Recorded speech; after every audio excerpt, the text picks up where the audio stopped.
తన చిట్టి ముక్కుతో టపటప పొడిచి గుడ్డును పగలకొట్టుకొని కోడిపిల్ల గుడ్డు నుంచి బయటకు వచ్చింది. చిక్ చిక్ చిక్మని అరిచింది. తన తల్లి కోసం అటు ఇటూ చూసింది. ఎక్కడ ఎవరూ కనపడలేదు. దానికి తన తల్లి కనిపించకపోయేసరికి ఎంతో దుఃఖం వచ్చింది. ఏడుస్తూ కూర్చుంటే ఏం ప్రయోజనం? ఎవరో ఎక్కడుందో తెలుసుకోవాలి అని నిశ్చయించుకుంది. అనుకున్నదే తడవుగా అమ్మ కోసం వెతకడం ప్రారంభించింది. తన చిన్ని చిన్ని కాళ్లతో బుడిబుడి నడకలతో కోడిపిల్ల అమ్మ కోసం వెతుకుతూ వెళ్ళింది. దారిలో పచ్చగడ్డి మేస్తున్న ఒక ఆవు కనిపించింది. తనకంటే ఎంతో ఎత్తుగా ఉన్న ఆ ఆవును వింతగా ఆశ్చర్యంగా చూడసాగింది. తననే తదేకంగా చూస్తున్న కోడిపిల్లను ఆవు ఆప్యాయంగా "ఏం కావాలమ్మా నీకు?" అని అడిగింది. అప్పుడు కోడిపిల్ల తన ముద్దు ముద్దు మాటలతో "మా అమ్మవు నువ్వేనా?" అని అడిగింది. ఆవుకు కోడిపిల్లను చూస్తే జాలేసింది. "నన్ను చూశావుగా తల్లి, ఎంత పెద్దగా ఉన్నానో. మీ అమ్మ నాకంటే చాలా చిన్నగా ఉంటుంది" అని సమాధానమిచ్చింది. "ఓహో, మా అమ్మ మీకంటే చిన్నగా ఉంటుందా?" అని అనుకుంటూ కోడిపిల్ల తన తల్లిని వెతకటానికి ముందుకు నడిచింది. కొంత దూరం వెళ్ళేసరికి ఒక మేక ఆకులు తింటూ కనిపించింది. దాని దగ్గరికి వెళ్ళి "మీరు ఆవు కంటే చిన్నగా ఉన్నారు. మా అమ్మ మీరేనా?"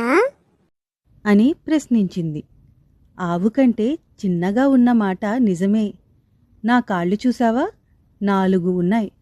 మీ అమ్మకు నీలాగే 2 కాళ్ళు రెక్కలు కూడా ఉంటాయి అని మేక చెప్పింది. కోడిపిల్ల ఆలోచిస్తూ తన తల్లి కోసం వెతుకుతూ ముందుకు సాగింది. అలా బయలుదేరిన కోడిపిల్లకు అల్లంత దూరంలో కావ్ కావ్ అంటూ ఒక కాకి కనిపించింది. మేక మాటలు గుర్తు తెచ్చుకొని ఆ కాకే తన తల్లి అయి ఉంటుందని కాకి దగ్గరకు వెళ్ళి "మీకు 2 కాళ్ళు రెక్కలు ఉన్నాయి. మా అమ్మ మీరేనా?"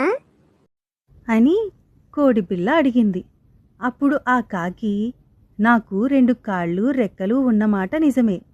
కానీ నేను మీ అమ్మ కంటే ఎక్కువ ఎత్తు ఎగరగలను. మీ అమ్మ నాకంటే పెద్దగా ఉంటుంది. కాళ్ళు కూడా పొడవుగా ఉంటాయి. నాలాగా మీ అమ్మ అరవదు" అని అంది. దాని మాటలు విన్న కోడిపిల్ల కాస్త నిరుత్సాహపడింది. నిరాశగా దిగులుగా ఉన్న కోడిపిల్లను చూసి కాకికి కూడా జాలేసింది. కాకి కోడిపిల్లతో "నువ్వు నిరుత్సాహపడకూడదు. ముందుకు వెళ్ళి ప్రయత్నించు. మీ అమ్మ నీకు తప్పకుండా కనబడుతుంది" అని చెప్పి ఎగిరిపోయింది. కాకి మాటలతో తిరిగి ఉత్సాహం తెచ్చుకొని చిట్టి చిట్టి అడుగులు వేస్తూ చెరువుగట్టుపై నడుస్తూ వెళుతోంది. అక్కడ క్వాక్ క్వాక్ అంటూ బాతు కనిపించింది. కాకి చెప్పిన పోలికలు బాతులో కనిపించేసరికి కోడిపిల్లలో ఉత్సాహం ఉరకలు వేసింది. "అమ్మా" అంటూ బాతు దగ్గరికి పరిగెత్తింది. బాతు విచిత్రంగా కోడిపిల్లను చూసింది.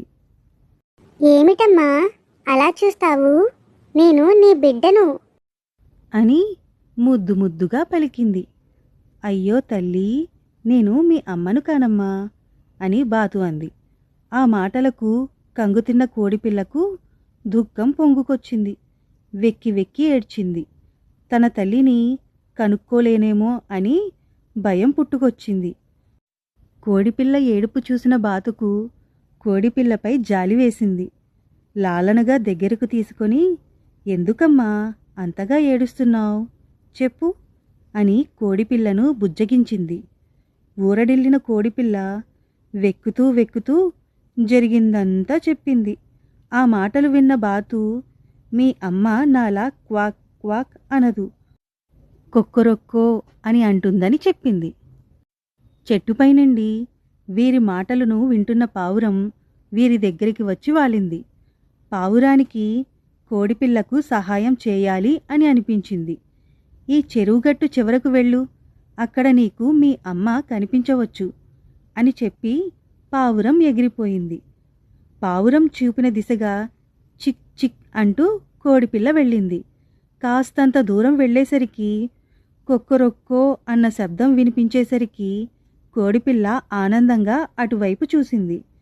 2 కాళ్ళు 2 రెక్కలతో కాకి కంటే పెద్దగా ఉండి కుక్కరొక్కో అంటోంది కాబట్టి తప్పకుండా తన అమ్మే అయి ఉంటుందని నిశ్చయించుకుంది.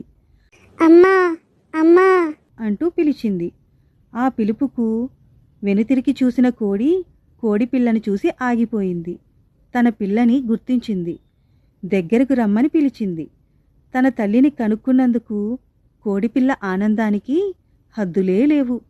సంతోషంగా తన చిట్టి చిట్టి రెక్కలతో ఎగురుతూ తన తల్లిని చేరుకుంది. కోడిపిల్లను అనురాగంతో కోడి తన రెక్కల్లో ఇముడ్చుకుంది. కోడిపిల్ల తన తల్లి ఒడిలో ఒదిగిపోయింది.